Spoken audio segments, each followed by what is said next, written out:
how much did life suck before MS? And then we got diagnosed and we didn't even realize how much life could suck even more. They always start the journey with, I want to get back to the way I was. I want to get back to the way life was. And by the time we were done working together, it's thank God I didn't go back to the life that I had. That was awful. I didn't even see how much I was stuck in survival mode and trying to please everybody around me. I carry the emotional weight of everybody. Yeah, I'm not following the script at all.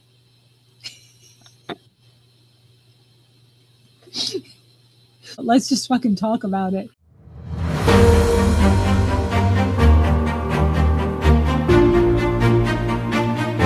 And I feel like we're just stuck in this tailspin of what do we do? How do we get out of this?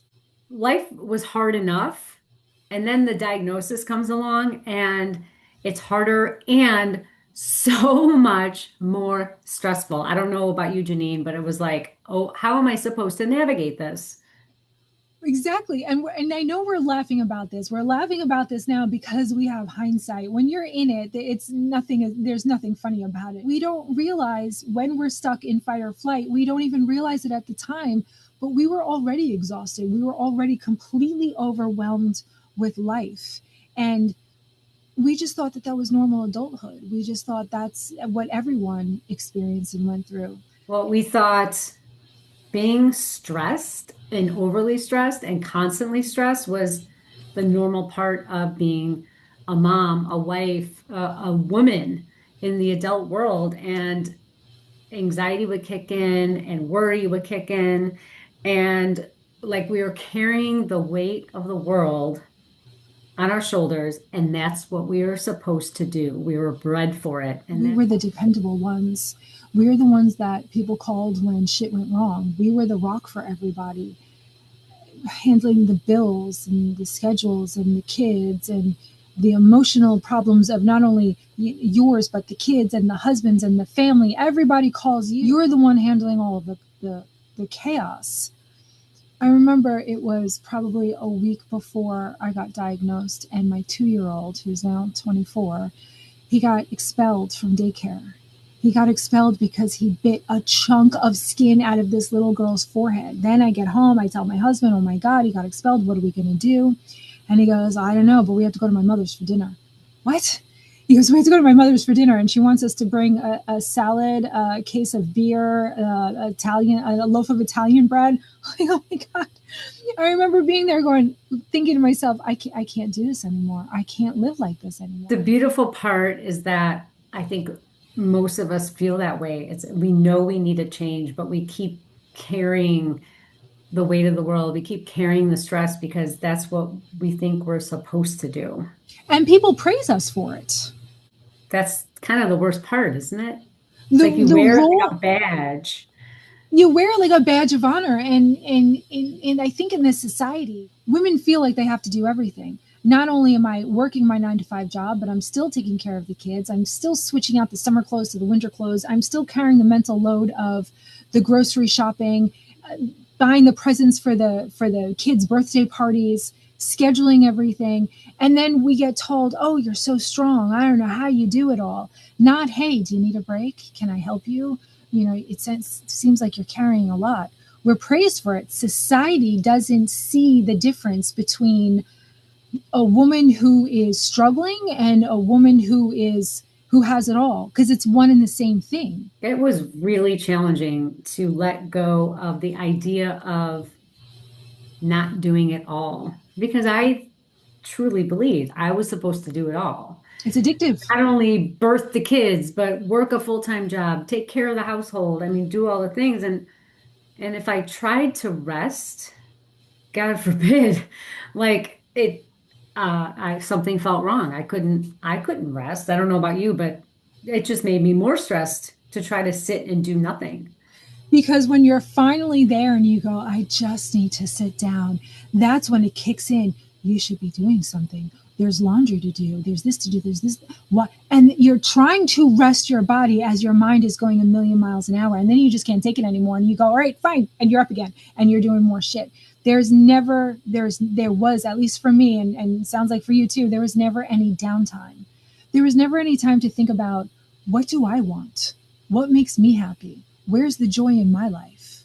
Right. And I never checked in with myself to see what I needed. So, right, it was like I don't know what I want. I just have to take care of everyone else and all the things and still look good on the outside and feel good on the inside and exercise. And I was trying to fix everything and everyone, and I didn't realize it was just tearing up my soul and created constant worry and fear in myself because I was so worried what other people would think if I decided to take care of myself.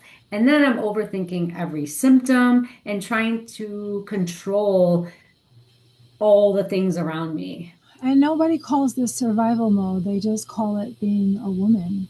They just call it being responsible, a good wife, a good mom. Oh, you're so hardworking. Oh, you're such a rock. And then we finally go to the doctor and go, something's wrong. I can't feel my right leg. What is this? Oh, let us send you for all the tests. And then they come back and they say, there's something wrong with your body. Your body's attacking itself. There's nothing we can do about it. And then we're made to feel like there's something wrong with us. And a lot of us were living in relationships that we were not emotionally supported. We weren't supported at all. It was still all on us. I don't know about anyone else, but for me, he got to go to work and come home and be done with his day. And I felt like when I came home from work, my day just started. And that's where I had to take care of my what is it, my 5 to 9. And by the time I finally got into bed, I was so exhausted. I couldn't imagine closing my eyes and having to start it all over again. We're carrying, I think, before a lot of us are diagnosed, the trauma of carrying the entire mental load of the entire household while pretending everything is okay. This is the story that I hear over and over again from all the women that I talk to. There was always the thoughts, the feelings of, I don't know if I can do this any longer, right before the body goes, that's it. I'm done. I'm not moving any longer in this direction. I can't do this anymore. I experienced the same thing, and I was on a shift schedule. I was not supported. My now ex-husband definitely just got to go to work and got to do his hobbies and enjoy life. And if the kids needed something, it was my responsibility, which I was happy to do, except I also had to cook and clean and all the things. So what ended up happening was I became resentful. I didn't speak up on my own behalf because I thought I was doing the right thing. And I also didn't want to look weak, like I couldn't manage it all. So I just let it continue on and Yeah, on. we just keep swallowing it. We swallow the resentment and the anger and the exhaustion and the loneliness. I didn't talk to anybody about how I was feeling. Even my best friend, I would, oh yeah, everything's good. We're doing this and we're doing that, and yeah, sure, let's do more. Yeah, let's schedule that. I didn't talk to anybody. I just kept going in. I just kept functioning. I just kept going until my body just couldn't do it anymore. So this is, what we wish somebody would have told us during our experience of getting diagnosed prior to and just after and the whole battle. Your body listens to all of this. It records everything. And I didn't understand this piece of the puzzle for the first couple of years. The body holds on to everything. It holds on to all the fear that you can't talk about. It holds on to all the pressure that you can't explain or express. The nonstop mental noise, it's all in there and it's all taking up space, and it's all consuming of your energy. There's no energy available for healing. There's nothing left for you. The constant feeling responsible for everyone and everyone else can't continue. And eventually, the body stops you. If you don't stop, eventually the body stops you. And that's what I believe an MS diagnosis is. The body saying, I refuse. I can't continue like this. Something needs to give. Only now can I say MS was such a blessing. If someone had said MS was a blessing 20 years ago, I think I would have hit them, or at least wanted to. Only now can I, You're gonna punch him in the face. yeah, like how could you possibly say that this is a blessing? Only now, after being symptom free for so long, can I now see in hindsight how that needed to happen. Because, like you, I also now have an ex husband. Because I learned how to stand up for myself, speak up for myself, say what I wanted, and not saying that you have to leave your husband in order to heal from MS. No, shit happens though when you learn how to advocate for yourself. You know, I think you did too. You always know what's wrong, but it's as if you're not given permission to say it out loud. You know what you need, but you're not given permission to even feel it or acknowledge it because you look around at your world and you go, well, everyone else seems fine. Everyone else seems to be handling it. The fear, the pressure, the mental noise, all of that stuff, that body, your body holds on to that. It stays there until it can't any longer. And that's what we talk about in this community. That's what we don't just address the protocol. We don't just address what you're putting inside your body. It's not just about food that you put in your body. Everything that you consume, everything that you take on responsibility for, everything gets recorded in the body. And when you begin to learn who you are, find yourself again, start speaking up, these emotions, this energy inside your body begins to release and things begin to heal. And the more you take care of you and what truly lights you up and brings you joy, the more the body has available for healing itself. Looking back, like you said, Janine, it is definitely a blessing. But then that was not the case. And especially because I didn't even know what MS was. I didn't know what that meant for my future, especially when doctors are giving you this grim diagnosis. But I avoided checking in with myself because I didn't know I was supposed to. I didn't know I was supposed to take care of myself. You know, I should have been asking myself, what do I need? What do I want? What will create happiness in my life? How can I find somebody that's going to help me or assist me along the way? What are the things that will fill my cup so that I can continue on and not have these symptoms that I was experiencing? And it's really important to fill your own cup, but I didn't know I was supposed to be doing that. And so it took me a lot of lessons to realize, oh, if I don't have a full cup, if my cup is empty, I am going to just crash. I mean, the glass is going to shatter. And that is exactly what happened until I learned how to take care of myself. Did you have any examples around you of women taking care of themselves? Women living a fulfilled life where they had joy and love and support and they spoke about their emotions. Did you have any examples of that growing up or in your adult life? Not a one. No, not a one. It wasn't until I began this journey of healing and searching for these type of things where I'm running into these women. I'm like, what? Wait, your husband helps you? What? You don't do it all? What? We talk about these kinds of emotions? Like, what world are you living in? I had no idea that that world even existed.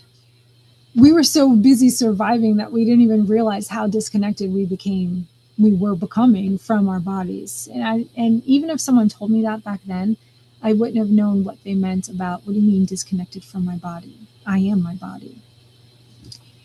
The me now today understands the relationship that I'm in with my body. How do you feel? What do you need? What do you want? I now use my right leg, which was my first symptom. My right leg went numb, and that's what took me to the neurologist. My right leg now is my red flag. When it begins to tingle, or let's say my pinky toe last week went numb in the shower, and right away I go, what's the matter? What's happening? What am I not? What am I avoiding? What am I trying? What am I not allowing myself to feel? And when I ask myself that question, I get the answer. Janine, you need to talk. You need to talk to so and so about, okay, my husband, Kevin. You need to talk to Kevin. You need to say this out loud. Oh, he's going to, okay, I do. I need to. All right, I will. And every single time the toes will just tingle, and I'll go, okay, I got it. And I can say the words, all right, if I promise to have that conversation with Kevin, and before I even finish that sentence in my mind, the feeling starts to come back. That's how in tune you become with your body. Everything, when you're stuck in fear, is what's wrong? Why is this happening? What? Oh God, another exacerbation. I'm going back into a flare.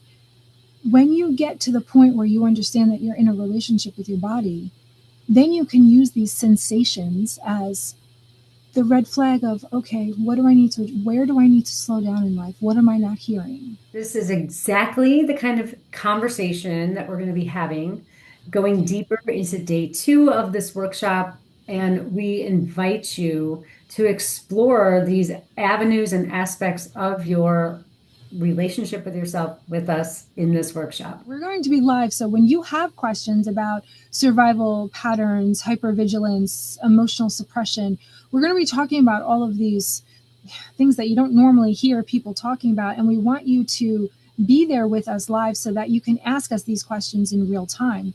Things like chronic fear and resentment and nervous system overload, these are parts of the conversation that I don't think people are having when it comes to chronic illness, especially when it comes to multiple sclerosis. Not with their doctor, that's for sure. That's for damn sure. Janine, there's nothing you can do about it. Get used to the wheelchair. What do you mean get used to the wheelchair? Why don't you just be happy that nobody dies from MS and all that's happening is that you're stuck in a wheelchair? Are you fucking kidding me? I was going for a little bit higher than at least I'm not dead. Right. There's got to be something I can do. And we'll get into on, I think, day 3, what a differential diagnosis actually is and how your tests actually said there is nothing wrong with your body. We see nothing wrong. We'll get into that. But the things that we're going to talk about are not often heard anywhere, let alone in a doctor's office. So we are really curious how many of you women relate to this. Post in the comments, does this sound familiar to you? Is there something that stands out to you right before your diagnosis or in the years leading up to your diagnosis where you went, oh God, yes. I remember thinking, I can't go on like this anymore. Something has to give. Because the more we allow other women to understand that they're not alone, we're all feeling this way, the more we're going to feel safe and normal. When I was first diagnosed, I really thought nobody else was going through this. Nobody else felt this way. And it just made me feel alone and stuck. And I think it kept me in symptoms for a lot longer than I needed to be. That's why Tracy and I have these conversations with you, because we want you to hear it now, whether you're early in the diagnosis or wherever you are, however many years you've had it, to understand that there is something you can do. There are people who have healed from MS. They're all over. Tracy and I, as we build this MS rebellion, we're going to be bringing on more and more people who have healed their symptoms so that you can see, oh, this is possible. People have done this. When I read my first book about a woman who had healed herself from MS with diet, I remember thinking, if one person can do it, then I sure as shit can do it. And I think that's where the community is so important. To hear other women's stories of, I'm not alone, everyone's feeling this way, and there is something I can do about it. And I will add that this is not about misery loves company. Like Janine said, this is about lifting each other up, fixing our crowns, and showing each other how we can move through this diagnosis with grace and healing. All right, everybody, we will see you at the start of the workshop on June 1st. We're going to be talking about why the body won't heal and why that makes sense. All right, everyone, thanks for joining us, and we'll see you Monday, June 1st. Bye.